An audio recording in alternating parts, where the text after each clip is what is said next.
রাস্তায় বেরোতেই এরকম যদি অনিষ্ট অনাচার হয়, এরকম ভাবে যদি হাঁটতে থাকি, অযোধ্যার রাম মন্দির পৌঁছে যাবো। এই জন্য বলে ব্লগিং করতে গেলে লজ্জা শরম ভয় চিন্তা থাকতে নয়। Hello guys, good morning and welcome back to my channel. তো আজকে হচ্ছে 28 তারিখ। Yes, it's my birthday. তো আমি এখন যাচ্ছি রেডি শেডি হয়ে। শুধু আমি না, আমি পুরো ফ্যামিলি নিয়ে যাচ্ছি। তো কোথায় যাচ্ছি মা? দিদুনদের বাড়ি। কোথায় যাচ্ছি শোনা যায়নি? দিদুনদের বাড়ি। হ্যাঁ, দিদুনদের বাড়ি যাচ্ছি। যে মামার সবেমাত্র বিয়ে হয়েছে সেই মামির বাড়ি যাচ্ছি এক প্রকার বলতে গেলে, যদি না বুঝতে পারো। তো চলো যাই। কি বলবো, সকাল থেকে আমার দিনটা খুব খারাপ যাচ্ছে। রাস্তাতে পুকুরে নোংরা করে রেখেছিলাম, আমি তার উপর পা দিয়ে দিয়েছি। হ্যাঁ, এরকম যদি অনিষ্ট অনাচার হতে থাকে তাহলে কিছু করা যাবে না। তো আমরা বেলঘড়া থেকে ট্রেন ধরেছিলাম বিধাননগর। বিধাননগর থেকে অটো বা বাসে করে যেতে হবে উল্টোডাঙা। উল্টোডাঙা থেকে আরেকটা অটো চেঞ্জ করে যেতে হবে হাতিয়াড়া। উল্টোডাঙায় নেমে মা সবার জন্য কিনছিল কামরাঙা। সেখান থেকে আমি বললাম আমার জন্য একটা মাখা করে দিতে। তো আলটিমেটলি 2 ঘন্টা ট্রাভেল করে ডেস্টিনেশনে পৌঁছেছি। এখন যাচ্ছি বাড়িতে। বিশাল গরম লাগছে, বিশাল গরম। প্রবেশ করছি। হ্যাঁ, ভুলে গেছি কোন ছিল। Happy birthday to me. Happy birthday to you. মামার বিয়ের পর থেকে সেই আজকে আবার এলাম, তাই আড্ডাটা বেশ ভালো পরিমাণে বসেছিল। তারপরে বসে গেছিলাম দুপুরে খেতে। মেনুতে ছিল আলু দিয়ে মাছের তেল ভাজা, যেটা আমি খাই না, মুড়ি ঘন্ট, সবজি ডাল, বেগুনি, মাছের কালিয়া আর কষা মাংস। সেটাতে আমি এত ভাত সাটিয়েছি যে আমার পেটে চাটনি মিষ্টি পাপড় জায়গা ছিল না। আমার মা রেডি হচ্ছে বলবে বলে আমার যেতে একটু ইচ্ছে করছে না। চান্ডাল করে চলে এসেছি, হাত কেটে পড়েছে না, বিশাল ঘুম পাচ্ছে এখন। আমরা এখন যাচ্ছি এই আশেপাশে কোথাও একটা রাম মন্দির না কি একটা বেশ আছে, ওই মন্দিরটাতে যাচ্ছি। ঘুরে আসি, কোনোদিন যাইনি আমি এই দিকটাতে, খুব কম আসি এই দিদিনের বাড়িতে। এসেছি যখন ঘুরে নিই। চলো সবাই মিলে যাচ্ছি, ফ্যামিলি সবাই, মামা দিদা মা বাবা সবাই। টাটা, গিয়ে দেখাচ্ছি। রাস্তাটা এত বড় না, কাশ্মীর থেকে কন্যাকুমারী চলে এসেছি, তাও রাম মন্দির এখনো পড়ছে না।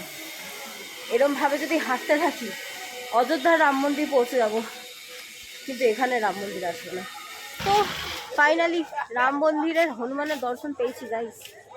এই যে, তো এটা হচ্ছে রাম মন্দিরের ভেতরে লেকের ধারে, যেখানে বাবা মহাদেব আর হনুমানজির মূর্তিটা বসানো আছে। তারপরে চলে যাই রাম মন্দিরে শ্রীরামকে দর্শন করতে। আর ওইখানে চারপাশটা এত সুন্দর ছিল যে বাক্যে বলে প্রকাশ করা যাবে না। বেসিক্যালি আমার এই জায়গাটা খুব ভালো লেগেছে। আর ওই শিবলিঙ্গটা যেন মনে হচ্ছে আমি ওটাকে জড়িয়ে ধরে বসে থাকি, এত শান্তির জায়গা। তারপরে আমরা এই রাক্ষসের পেটে গিয়ে দেখার চেষ্টা করেছিলাম কি আছে, কিন্তু আনফর্চুনেটলি ওটা বন্ধ ছিল। মন্দিরের আশপাশটা ঘুরে দেখলাম, ভিউটা খুব সুন্দর, ভালো জায়গা। তারপরে এখানে আমরা সবাই মিলে বসে আইসক্রিম খাচ্ছিলাম, মামিকে বাদ দিয়ে। তারপরে মামা বললো চ একটা সুন্দর জায়গায় যাবো, তাই আমরা জুয়ের বাইরে এই অন্ধকারে পাখির ডাক শুনতে গেছিলাম। আমরা এখন এসেছিলাম এখানে যে জুটা নতুন হয়েছে, এই জুটা দেখার জন্য। কিন্তু অন্ধকারে কিছুই দেখা যাচ্ছে না, শুধু পাখিদের ডাক শুনে চলে এলাম।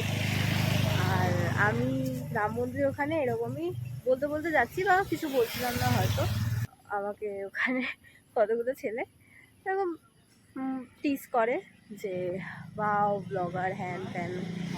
তো ঠিক আছে ভাই, তোরা টিজ করছিস কর, তোদের কাজ তোরা কর, আমার কাজ আমি করব। এই জন্য বলে ব্লগিং করতে গেলে লজ্জা শরম ভয় চিন্তা থাকতে নয়। আমি বললাম ঠিক আছে ভাই, সাবস্ক্রাইবটা করে দিস, করিস সেনাপতি ব্লগ, তোমরাও সাবস্ক্রাইবটা করে দিও। অনেকদিন আগে একটা ঘটনা বলি। আমরা বড় আমার বাড়ি যাচ্ছি, মানে চাইপাট যাচ্ছি, বুঝলি তো, চাইপাট যাচ্ছি আমি, তোর মা, আর হ্যাঁ তাতে বোধহয় মা ছিল কি সেই সময়, ভ্যানে করে যাচ্ছিলাম জানিস, ভ্যানে করে চাইপাট যাচ্ছিলাম আমরা। আমি তার আগে ক্যালকুলেটর করে নিই, ক্যালকুলেশন ওরে বাবা, শালা ইংলিশে মা বোন করে দিচ্ছে। বাবা বলছে ছি ছি ছি ননি ছি,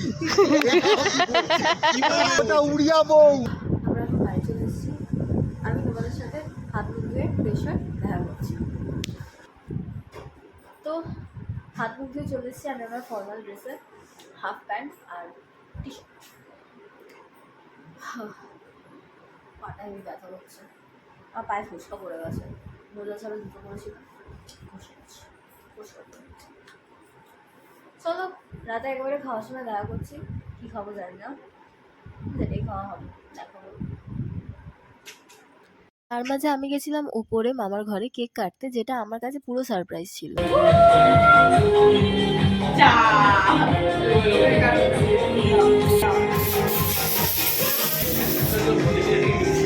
কেক কাটা হয়ে গেছে, এখন যাচ্ছি ছাদে, ছাদে বসবো, বসে সবার বাড়িতে এলে যে যার যার কাজে বেরিয়েছে, এবার সবাই বাড়িতে এলে যাবো খেতে। ছাদে উঠে দেখি দূরে একটা বিয়ে বাড়ি হচ্ছে, আর আমি আকাশে একটা প্লেন দেখছিলাম। রাতের খাবারে ছিল বিরিয়ানি, যেটাকে আমি এবেলার নির্লজ্জের মতো গপ গপ করে সাটিয়ে দিয়েছি। এখন বাজে হচ্ছে 1:23। আর ভিডিওটা এডিট করতে ভুলে গেছিলাম, তাই এখন এডিট করছি। তো আজকের মতো এটুকুই, and I will see in the next one, by.